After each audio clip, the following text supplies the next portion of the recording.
Ano nga ba ang ginawa ni dating Pangulong Duterte nang sumiklab ang tensyon dyan sa Middle East versus ngayon? Teka, ang sabi ngayon, magtago daw muna.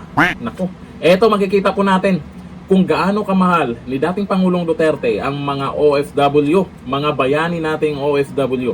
Ito po ang ginawa niya noon. Dito sa post po ng Someone Cares, ang sabi, alam nyo ba noong tumaas ang tensyon sa Middle East noong January 2020, agad kumilos si dating Pangulong Rodrigo Duterte para sa mga OFW.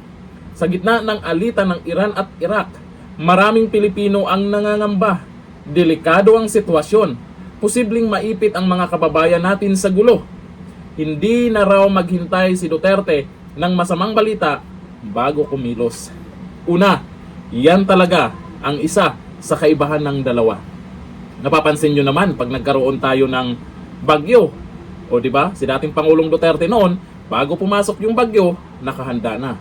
Pero yung isa, nakamot ulo pa. Nagpatawag siya agad ng meeting kasama ang matataas na opisyal ng militar. Inutusan niya ang armed forces na ihanda ang mga eroplano at barko anumang oras na kailanganin.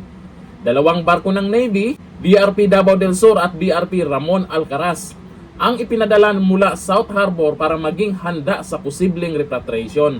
Hanggang ngayon, may mga Pilipino pa ring nakakaalala sa estilo niyang diretso, mabilis magdesisyon at palaging inuuna ang kaligtasan ng mga kababayan. Ngayon po, yan po yung hinahanap ng mga bayani nating OFW na kung sana ay si dating Pangulong Duterte pa yung presidente ngayon, ay malamang aksyon agad. May nakikita tayong ginawa, hindi yung nagiging reporter ba? O eto, ang mensahe ni Dunyor, magtago muna. Ayon dito sa post ng balita ngayon, sa gitna ng patuloy na palitan ng sa Middle East, malinaw ang naging mensahe ni Pangulong Marcos Jr. Unahin ang kaligtasan, magtago muna. Sa kanyang press conference update ngayong Martes, March 3, inilarawan ng Pangulo ang sitwasyon bilang very fluid o pabago-bago kada minuto at oras, lalo na sa Israel at ilang bahagi ng Gulf region. Partikular na binanggit ng Pangulo ang Israel bilang isa sa pinakadelikadong lugar na ngayon dahil tuloy-tuloy ang Gayunman, sinabi niyang may sapat shelters doon. At ito ang dapat lapitan ng mga Pilipino kapag may alarms. O eto sa mga loyalista nga, siguro naman may mga kakilala, kaibigan kayong mga bayani nating OFW na gustong umuwi na, gustong umalis doon. Mahigit 1,400 Pilipino na ang humiling ng registration mula sa iba't ibang bansa sa rehiyon. Gayunman, aminado ang Pangulo na mahirap ang agarang paglikas. Nako, kay Tatay Digong yan, walang delikado-delikado.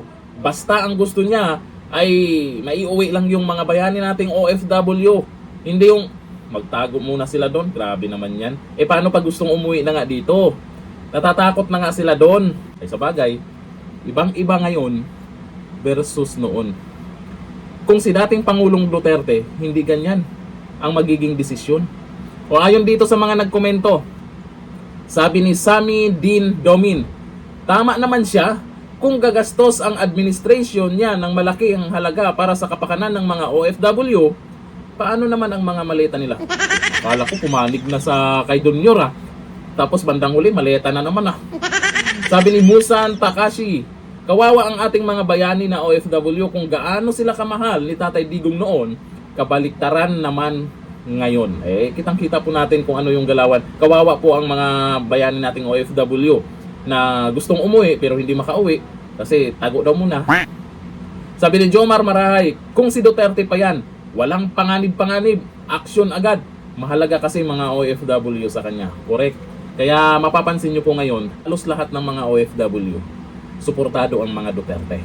Dahil yan sa ginawa ni Tatay Digong noon. Doon pa lang sa passport, makikita mo na may concern talaga si Tatay Digong sa mga OFW. Yung mga loyalista nga, gusto pang i-extend si Junior Baka takot lang kayo na mapalitan siya at kung sino ang papalit sa kanya. Hanggang dito na lang. Thank you. Bye-bye.